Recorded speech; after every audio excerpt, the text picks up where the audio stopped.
The warm ceramic of her teacup, 43 years old, sat perfectly in Ambassador Elena Vasquez's left palm. She knew its weight, 347 grams. She had measured it every morning for 11 years. 347 grams on the dot, not 348, not 346. The same number every day for 4,015 mornings. Her grandmother had given her the cup in 2046, the year of the Saul Accords, the year a potter died in the bombings, a man she had never met, whose name she did not know, whose hands had thrown this exact shape on a wheel somewhere in what used to be Brazil. She had held his work every day since. The Galactic Council chamber rose around her. Pale stone columns stretched 217 meters high. Visitor platforms sat recessed 4 meters below the primary seats. The design was intentional, deliberate. Every non-council species had to crane upward, every neck bent at the same angle, every voice projected from below. The architecture was designed to make smaller. 847 chairs ringed the amphitheater. 632 were empty. The empty chairs belonged to species who had given up, who had stopped coming, who had decided their voices did not matter. The council had built this room to prove them right. She had counted every chair on her first day. She had counted them every day since, not because she forgot the number, because she needed to remember what the number meant. 632 species who had been told they were too small to matter. 632 reasons to keep measuring. Humanity stands accused of violating Article 14, Section 3 of the Galactic Non-Proliferation Treaty. Senior Arbiter Thraxil of the Catharn Ascendancy spoke from the elevated bench. His voice dripped like cold oil, slow, thick, deliberate. His species had held council majority for 1,847 standard cycles. They had written most of the laws. They had never expected anyone to read them. Your species has deployed 14 unannounced seismic stabilization platforms on the contested moon of Velsh 9. This constitutes preparatory military action. The Council has voted. War is authorized. No warning, no declaration, no mercy. The chamber erupted. 39 species delegates clicked, buzzed, roared. Some in approval, some in shock, some just making noise because everyone else was. The sound bounced off the pale stone columns. It echoed up to the 217-meter ceiling. It came back down as meaningless thunder. The human delegation, 7 people, sat in absolute silence. Vasquez lifted her tea, took a sip. 76 degrees Celsius. Perfect. She had measured the temperature with a thermometer she kept in her jacket pocket, same thermometer for 11 years. She had replaced the battery twice. The readings never changed. On the elevated council bench, one alien did not cheer. Elder Sveth of the K-Threat observation species sat perfectly still. Her small frame was lost among the larger Catharn delegates. She was 1,289 years old. She had watched species come and go for longer than most civilizations lasted. She had seen empires rise and fall. She had seen this chamber built. She had watched the empty chairs multiply. She noticed the tea. She noticed the calm. She noticed a woman who had just been told her species was going to war and who had taken a sip of tea instead of screaming. For the first time in 300 years, Elder Sveth began to pay attention. Vasquez set the cup down. Soft click. The ceramic touched the stone podium. The sound was small. It should have been lost in the noise. It was not. Thank you, Arbiter. Humanity acknowledges the declaration. She stood, smoothed her gray jacket. 47 stitches in the left sleeve. Her grandmother's repair. Her grandmother had made those stitches in 2046, after the Saul Accords, after the bombings, after the potter died. The jacket had been torn by shrapnel. Her grandmother had not bought a new one. She had fixed it by hand, 1 stitch for each day of the worst week of her life. Vasquez had worn the jacket for 11 years. She had never repaired the stitches. She had never needed to. Her grandmother's hands had been steady. She walked out 17 seconds from chair to door. She had measured the distance on her first day, 14.3 meters, 17 seconds at a calm walk. She had walked it every day since. Same pace. Same posture, same destination. The doors hissed behind her. The council laughed. They did not see Elder Sveth silently leave through a side passage 8 seconds later. They did not see her compound eyes blinking in a pattern they had never seen before. They did not know that she had just made a decision that would end their 1,000-year reign. They laughed. They were still laughing when the doors closed. 11 years, 3 months, and 9 days earlier, the human delegation walked through the council's pale corridors to their assigned office. The hallways were designed to echo. Every footstep announced itself. Every breath was amplified. The architects had wanted visitors to feel exposed, vulnerable, watched. The door was unmarked, sub-basement level, 4 flights down from the main chamber. The air was colder here. The lights flickered. The walls were bare stone, not polished like the upper levels. Converted storage. Vasquez measured the room with her eyes before she entered. 4.7 meters by 6.2 meters. No windows. 1 flickering light panel. A single table. 8 chairs, 7 with cracked backs. The 8th had a broken leg. Someone had propped it against the wall. She ran her finger along the back wall, found the seam. A hairline crack where the stone did not quite meet. The builders had hidden it badly. They had not expected anyone to look. False panel. Chen, she said. Dr. Marcus Chen stepped forward. 61 years old, former director of Jovian Seismic Engineering. His hands were steady as he worked the panel loose. He had built the transducers that saved Europa from cracking apart. He had mapped fault lines on 12 moons. He knew stone. Behind the panel, empty space. 3 meters deep, 2 meters wide, enough for file cabinets, enough for a data center, enough for 11 years of secrets. The council had given them a storage closet with a hidden room behind it. The council had no idea. Chen grinned. His teeth were yellow from coffee and age. They gave us a storage closet and a false wall. They don't even know what they handed us. Vasquez pulled a dented steel kettle from her bag, 23 years old. She had carried it across 4 diplomatic posts. The metal was scarred. The handle was wrapped in electrical tape. The heating element still worked. It had worked for 23 years. She had never replaced it. She filled it from the hallway recycler. The water came out cold, recycled, filtered, sterile. It had been someone's sweat last week, someone's tears the week before. The council recycled everything. They never thought about where it came from. She plugged it in. We're going to be here a while, she said. Might as well have tea. The kettle took 4 minutes to boil. She timed it. She had timed it every day for 23 years. 4 minutes and 12 seconds from cold to 76 degrees. The same every time. The kettle was reliable. The kettle had never let her down. 76 degrees, same as always. She poured into 7 cups. The ceramic was warm in her palm. 347 grams. She had brought the cups from Earth, hand-thrown, 1 for each member of the delegation. She had packed them in her carry-on. Customs had asked why she was carrying pottery across the galaxy. She had said they were for tea. Customs had laughed. She had smiled, she had walked through, she had kept her cups. Commander Yuki Tanaka spread paper photographs across the table. Physical prints, no digital trail. She had printed them in a darkroom she built in the sub-basement. The chemicals were hard to get. She had traded coffee rations for them.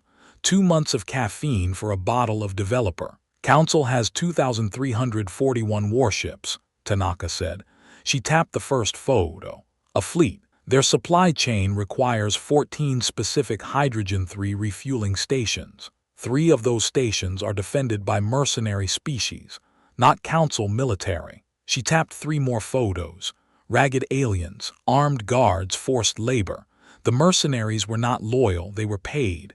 There was a difference. Specifically, Tanaka continued, 6 species they conquered and never integrated. The Heth, the Bryn, the Tival collective remnants, the 4 sisters of Orsh, the deep listeners of Kale, and 3 more whose names they erased. She paused. The overlooked, the forgotten, the angry. Intel officer David Okonkwo, 39, former Lagos linguistic analyst, accent that got thicker when he was tired, placed a single sheet of paper in the center of the table. Handwritten. Ink. The K threat, he said. Minor observation species, no vote. But they have one thing we need. He tapped the paper. Passage rights through 847 systems. Their elder Sveth just followed us out of the chamber. She's been reading human history for 9 years. She knows who we are. She knows what we've lost. She knows what we're capable of. He looked at Vasquez. She requested a meeting 4 minutes ago. Vasquez poured tea into the last cup, handed it to Chen. The cup was warm, 347 grams. Chen's hands were steady. They had always been steady, even when he was tired, even when he was scared, even when he thought about the engineers who had died on Velsh 9. Then let's not keep her waiting, Vasquez said. Elder Sveth sat in a human-made folding chair, canvas and aluminum, 312 grams. She had brought it from her quarters. She preferred it to the council's stone benches. The stone was cold. The canvas was not. She held her teacup with both hands. She had never held a human-made cup before. She had never drunk tea before. The warmth was strange. The weight was strange. She liked both. The council expected panic today, Sveth said. Her voice was quiet. It did not echo. They expected begging. They expected a species that had finally broken. She looked at Vasquez. You gave them tea. You measured the temperature. You counted your steps. Her compound eyes blinked slowly. Each eye had 47 lenses. She saw the world in fragments. She had learned to assemble them into meaning. Your species has a word, gematria, the practice of assigning numerical meaning to words. She paused. In 11 years here you have learned our language perfectly. You have weighted. You have measured. You have counted chairs, footsteps, degrees, grams. She set her cup down. The ceramic clicked against the metal table. You did not prepare for war. You prepared for certainty. Vasquez nodded. We prepared for this exact moment. She pulled a data slate from her jacket pocket, placed it on the table. The screen was cracked. She had dropped it 3 years ago. It still worked. It had never failed her. Article 14, Section 3 was written in Cycle 847. It banned unannounced military infrastructure. Our platforms on Velsh 9 are civilian seismic research. The Council's declaration of war is illegal under their own law. Chen leaned forward. His hands rested on the table. We can prove it, but we need witnesses.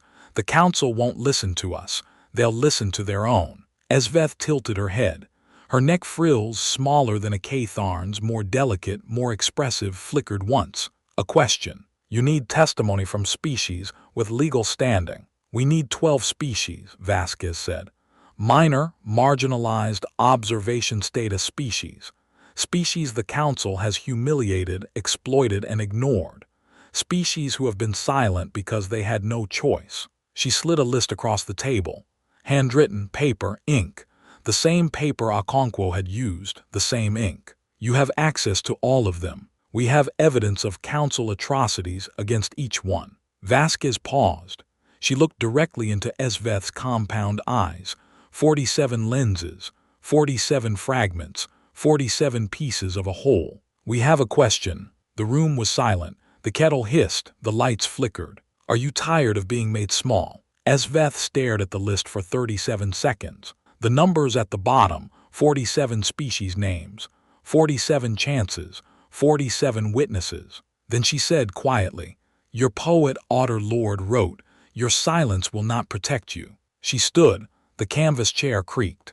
312 grams of weight lifted. I have been silent for 847 years. She picked up the list. I will bring you your witnesses. The human delegation did not sleep for the next 72 hours. Chen pulled data from the false wall, file cabinets full of paper records, hard drives with no wireless connection, photographs printed in this basement. 11 years of work, 11 years of watching, 11 years of waiting. He organized the files by date, by species, by violation type. He had developed a system, color-coded, cross-referenced, indexed. He had spent 11 years building this archive. He knew where every document was. He could find anything in 30 seconds. Tanaka built a wall map from the photographs. Push pins and string. Red for Council fleet movements. Blue for supply routes. Yellow for the 3 conquered species stations. green for the passage routes SVETH controlled, purple for the systems where the Council had no presence. "We hit those 3 stations," she said, tracing the red string with her finger, "and the Council fleet starves in 6 weeks. But we don't need to hit them. We just need to prove they're vulnerable.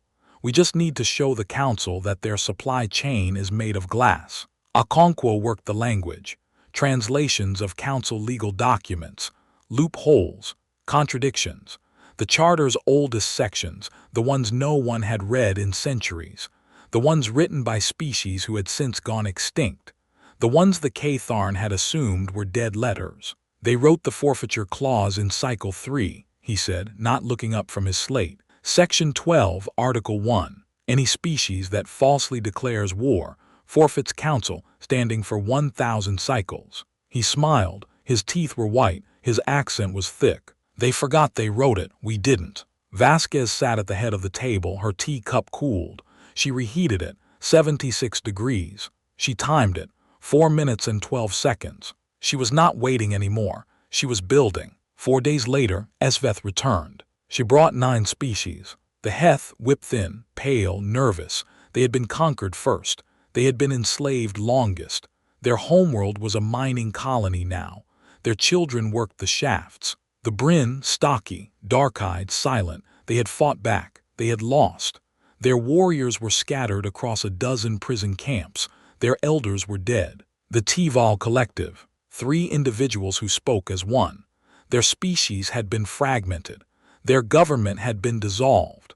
Their territory had been divided among 3 council members. The 4 sisters of Orsh, 4 matriarchs, 4 representatives of a species that had once ruled a sector.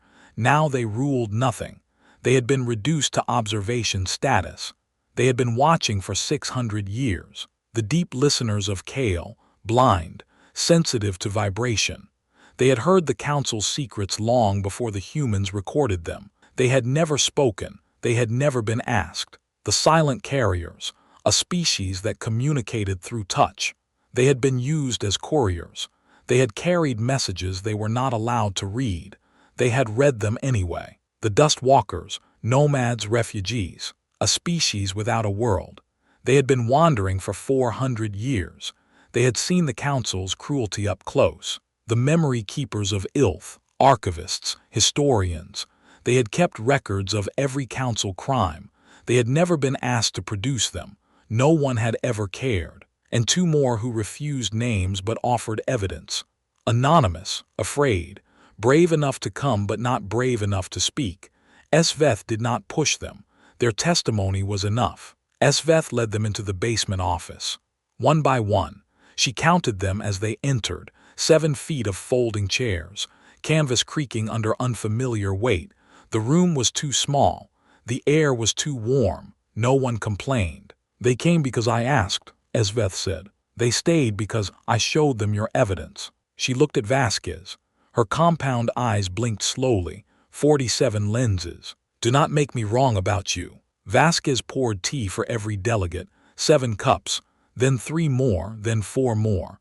The kettle ran dry twice. She refilled it. She waited 4 minutes and 12 seconds. Twice. "We won't," she said. The next 11 days were a blur of testimony. 847 individuals spoke into human recording devices. Paper and ink. No digital trail. Each statement notarized by 3 witnesses. Each violation documented with time, location, and Council regulation number. The Heth testified about forced labor. 800,000 dead in the mines. Children taken from their parents. Names recorded in ledgers that no one had read. The Bryn testified about prison camps. Executions, disappearances. A list of names 2,000 entries long. Each name a person. Each person a story. The Tival Collective testified about cultural erasure. Schools closed. Languages banned. History rewritten. A species told they had never existed. The 4 sisters testified about stolen territory. Mines stripped. Forests burned. Oceans poisoned. A world left dead. The deep listeners testified about Council communications they had overheard. Fleet movements. Supply routes. Weaknesses. They had been listening for 600 years. They had never told anyone. The silent carriers testified about messages they had read.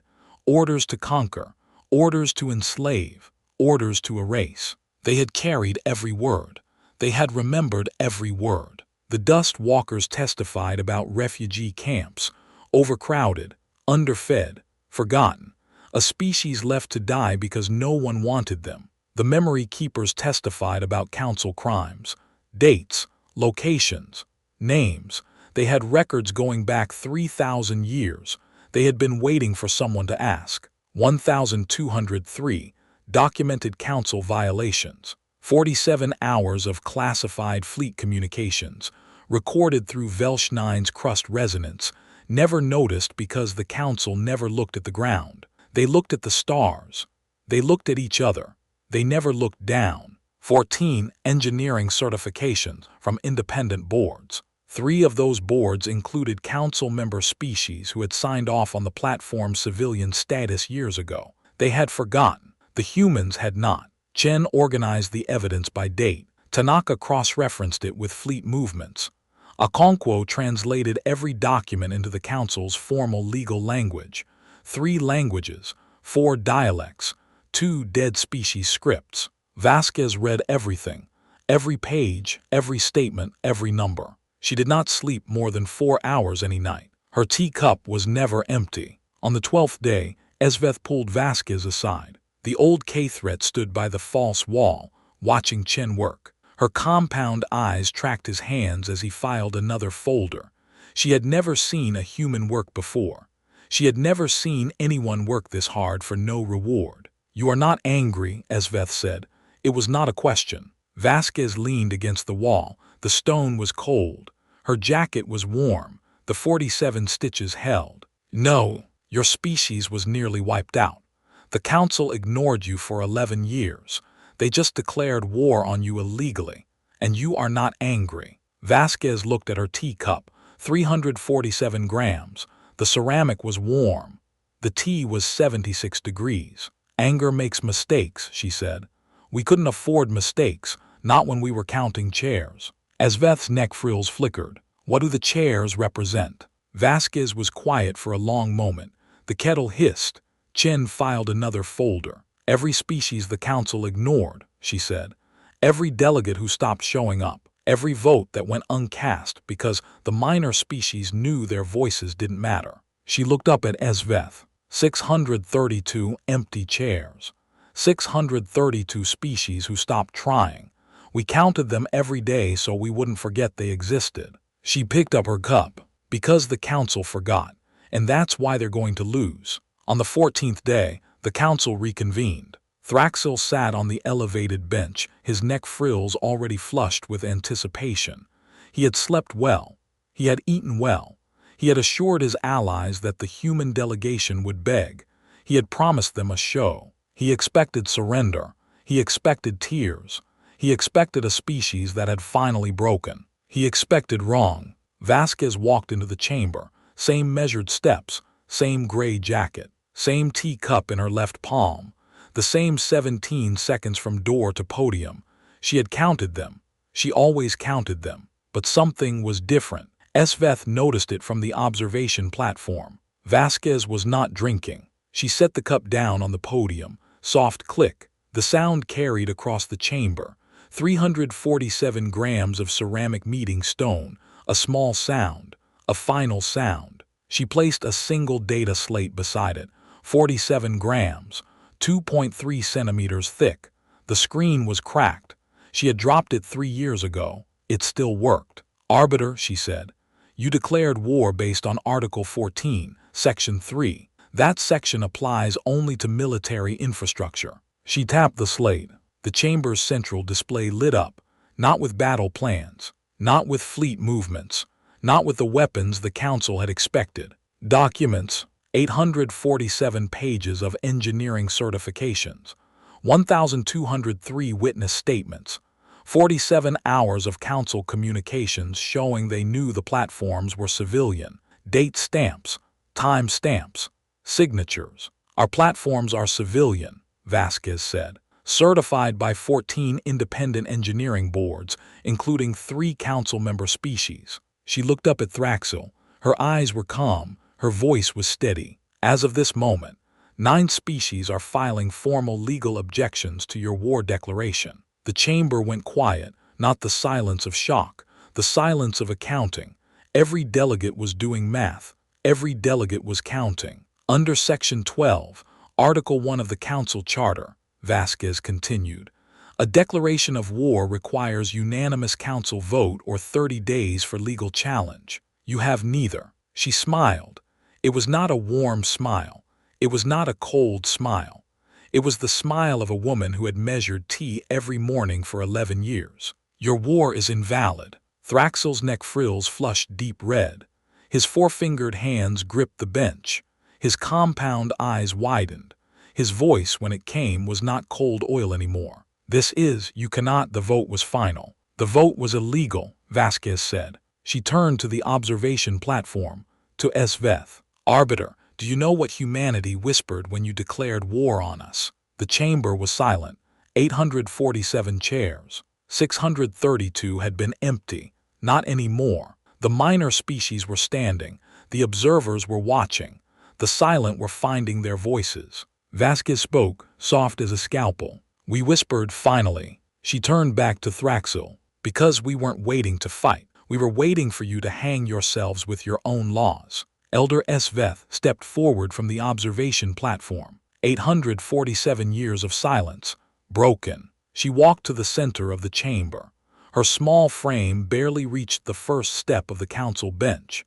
She had to crane her neck to see Thraxil's face. Every species in the room had craned their necks at some point.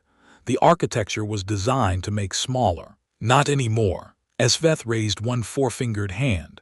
Her claws were old, worn. She had used them to write laws 3,000 years ago.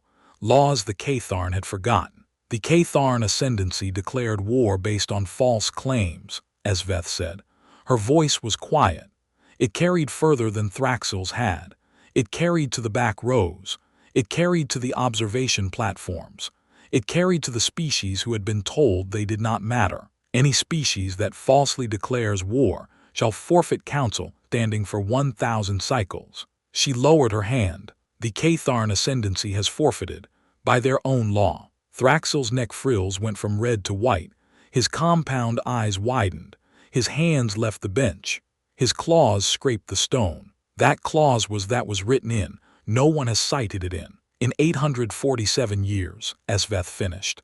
I know, I was there when it was written. She looked at him. 47 lenses, 47 fragments of a whole. I am the one who wrote it. The chamber erupted again, but differently this time. Not with celebration, not with anger, not with the meaningless thunder of species making noise because everyone else was. With voices that had been silent for centuries. The Heth delegation stood.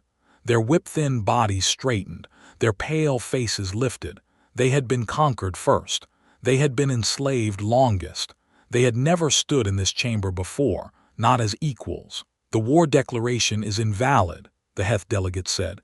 We file formal objection. The Bryn delegation stood, stocky, dark-eyed, silent no longer. Their warriors were still in prison camps.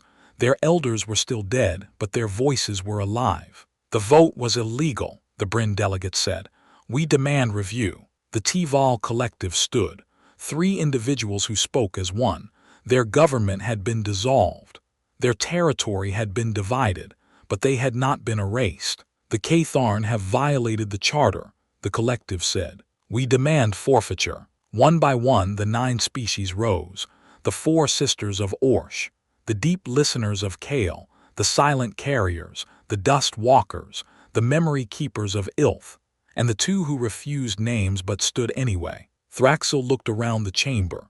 His allies were not standing. His allies were counting chairs. His allies were doing the math. 39 species with votes. 23 had already stood with the humans. The math was simple. The math was lethal. Arbiter, Vasquez said, the council has a choice. She picked up her teacup. 347 grams, still warm. The ceramic had cooled slightly. 74 degrees, still close enough. You can enforce your own laws, or you can admit they never meant anything. She took a sip. Either way, humanity is done waiting. Thraxil's neck frills flattened against his throat. His voice, when it came, was thin, watered down. The voice of a species that had just realized it was no longer in charge. The Council acknowledges the legal challenge. He looked at Sveth, the old K-threat who had written the laws he had never read. The Council acknowledges the forfeiture clause. He looked at the floor. The stone was pale, the same stone as the columns, the same stone as the benches, the same stone that had been quarried by conquered species. The Council suspends the declaration of war pending review. Vasquez set her cup down, soft click. Thank you, Arbiter. She did not smile this time. She did not need to. She walked out, same measured steps, 17 seconds from chair to door. She had walked it every day for 11 years.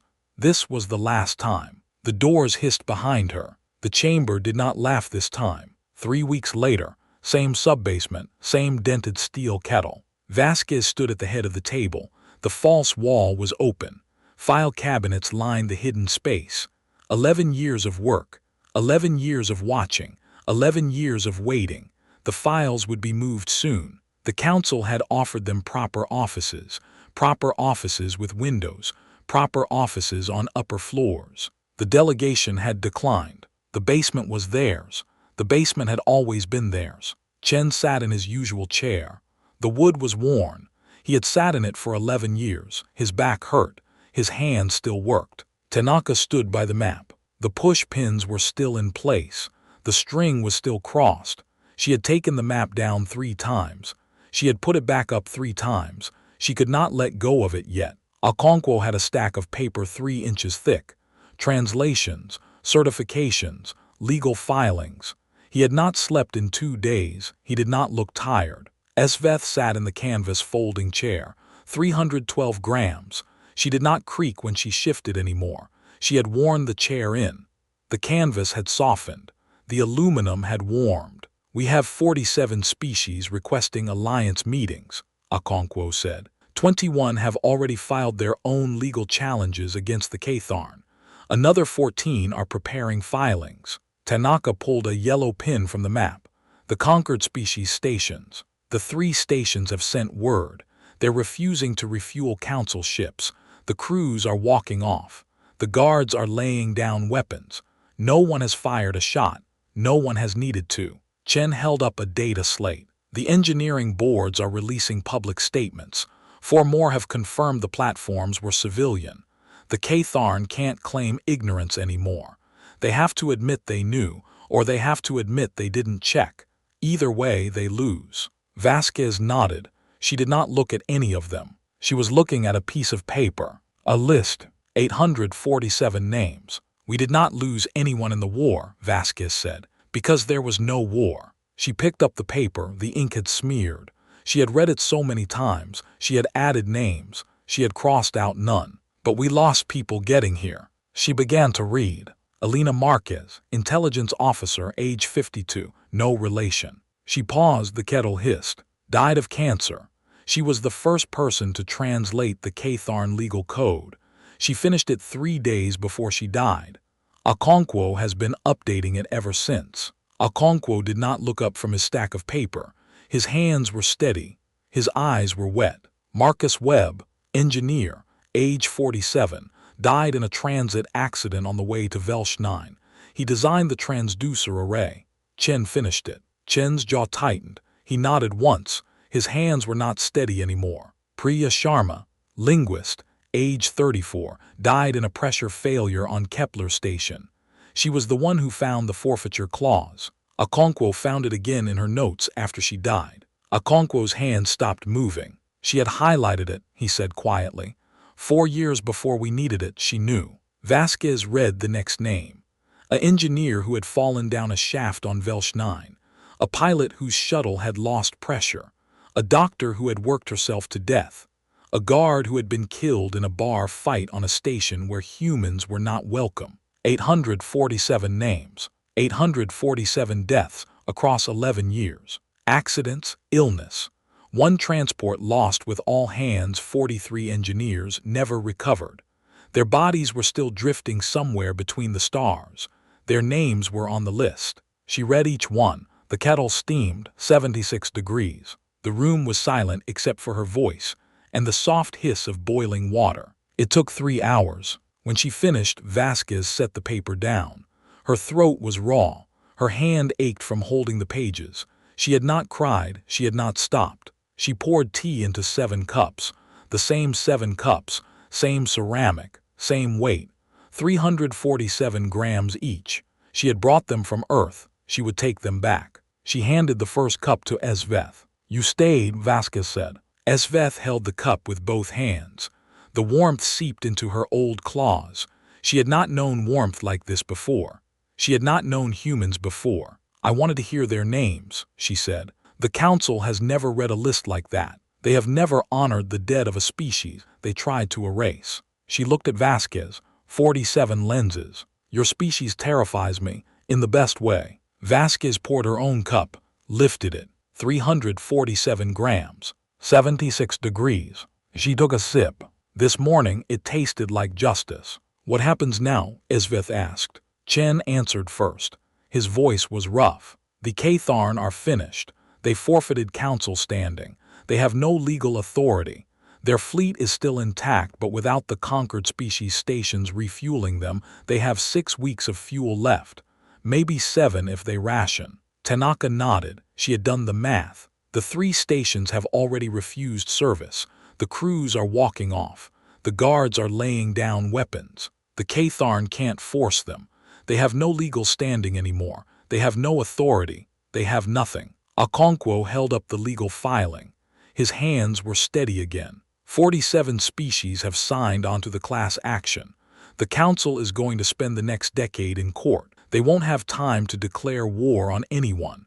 They won't have time to do anything except defend themselves. Esveth looked at Vasquez. "And humanity." Vasquez set her cup down. "We keep measuring." She gestured at the false wall, at the file cabinets, at the photographs and the maps and the 11 years of work. There are always more chairs to count, more grams to measure, more degrees to get exactly right. She looked at Esveth. "The Council didn't lose because we were stronger. They lost because we were patient. And patience doesn't end.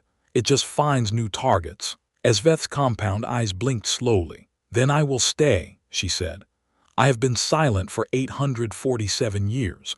I think I would like to be silent with you for a while longer." Vasquez poured her more tea. "Good, that's the point." The basement office was quiet after the others left. Chen had gone to file the final engineering reports. His hands were steady again. The reports would be delivered in the morning. The Council would read them. The Council would have no choice but to accept them. Tanaka had taken the map down. The push pins were collected in a small glass jar. The string was coiled into loops. She would keep them. She always kept everything. Okonkwo had carried his stack of paper to the Council's legal archives. He would be there all night. He would read every word. He would check every citation. He would not stop until the filing was perfect. Esveth had returned to her observation platform, not to watch the Council, to watch the stars. The Council's lights were dim. The stars were bright. She preferred the stars. Vasquez sat alone at the table. Her teacup was empty. She did not refill it. She picked up the list of names again. 847. She had read them aloud. She had counted them. She had carried them for 11 years. She folded the paper, put it in her jacket pocket, left side, where the 47 stitches were. Her grandmother had made those stitches in 2046, the year of the Saul Accords, the year the potter died, the year the cup was made. Vasquez had never met him. She had never met her grandmother's friends.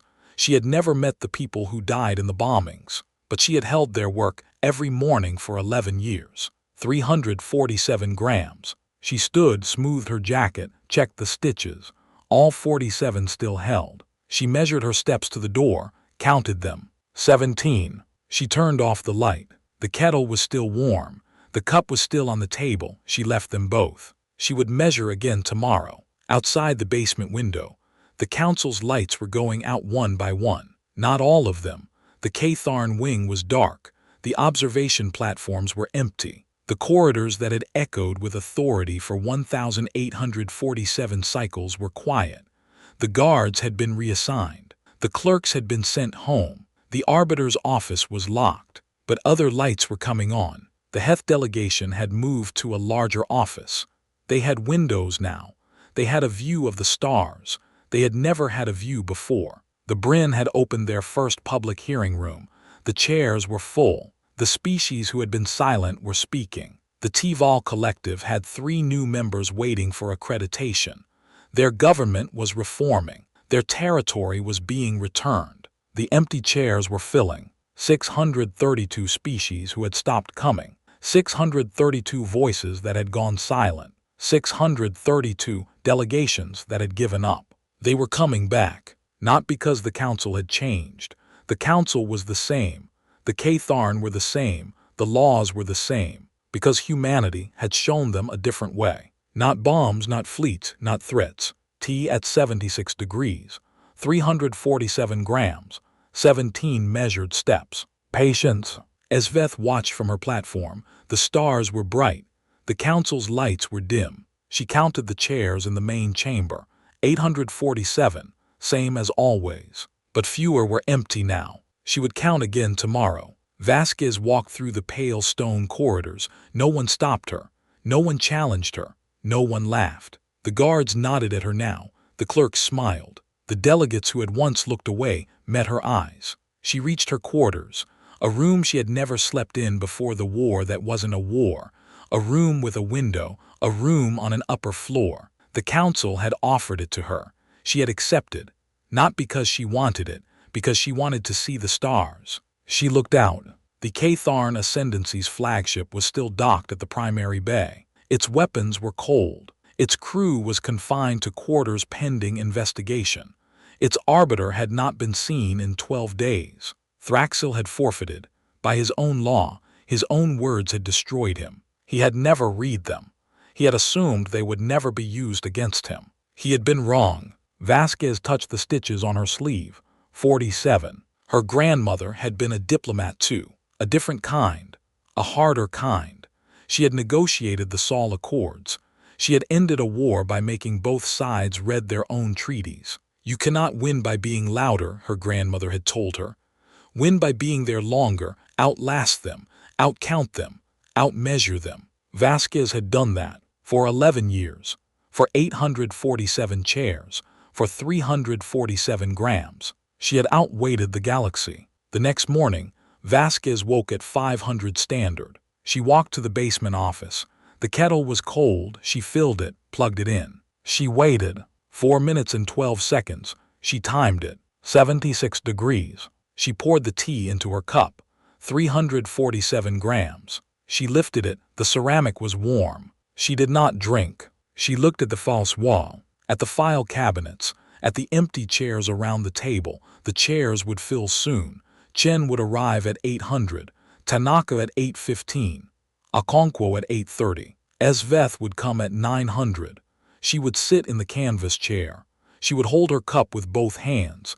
She would ask what they were counting today. Vasquez did not know yet, but she would find something. There were always more chairs. She drank 76 degrees. The tea was warm, the cup was steady. The day was beginning. She set the cup down, soft click. She smoothed her jacket, checked the stitches, all 47. She walked to the door, measured her steps. 17. She opened it. The corridor was quiet. The lights were dim. The council was still waking up. The Catharn were still hiding. The minor species were still arriving. Vasquez stepped through. Behind her, the kettle began to steam again. Outside the basement window, the council's lights were going out. One by one,